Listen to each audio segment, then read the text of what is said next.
For this next one, let's go ahead and do a little bit larger of a scene so you can see the player having a save point as he actually plays through. So we'll continue with our checkpoint. I'm going to place the checkpoint here, and then we'll put the kill box. Let's place the kill box at the very end of the scene.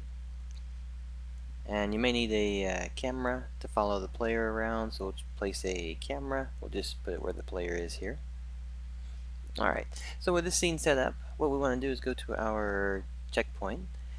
And on the checkpoint, let's go ahead and go over to a couple of things. First one, in the checkpoint settings, we have the checkpoint this position, meaning where the checkpoint is.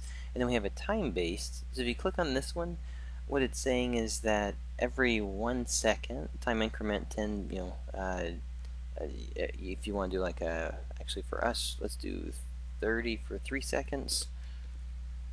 Alright, so we'll do 30 on this one, and what that means is that every 3 seconds it's going to do a save point for wherever the player is.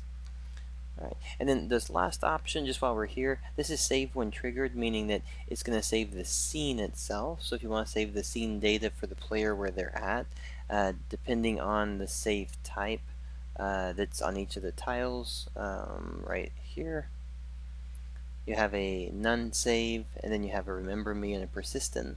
So if you're using those when you do trigger it, that is going to be the thing that gets. This is going to be one of the ways to save the scene out during that time point.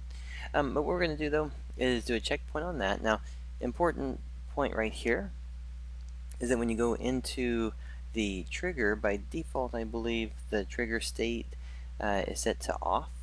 So make sure that you uncheck that one. And so really important part right here to be able to make this one work. We'll do on for enter, but we don't want to turn it back off. We want it to keep doing the checkpoint during that increment. Alright, so let's go ahead and go to our play button and play.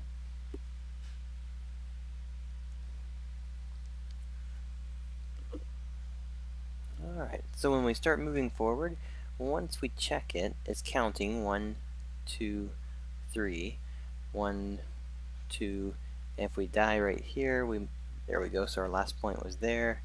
So we could say back to here somewhere, and depending on where our counter is going right now, it's going to put us back to wherever we were within that 3-second range.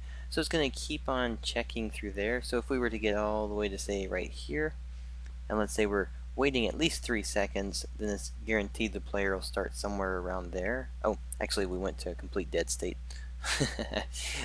The player will not move. Alright, so let's do that one more time just so you can see that last part.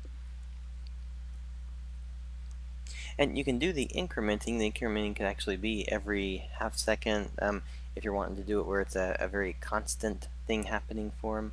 So for instance, if I was here and I waited 3 seconds and then I moved, there's a really good chance he's just going to appear right there. So that's basically the idea behind that checkpoint, where you can just have a constant one. And this could be something that you actually do. You hide this, and it starts with the player at the beginning, so that the player is constantly being saved at whatever point in game they're playing at.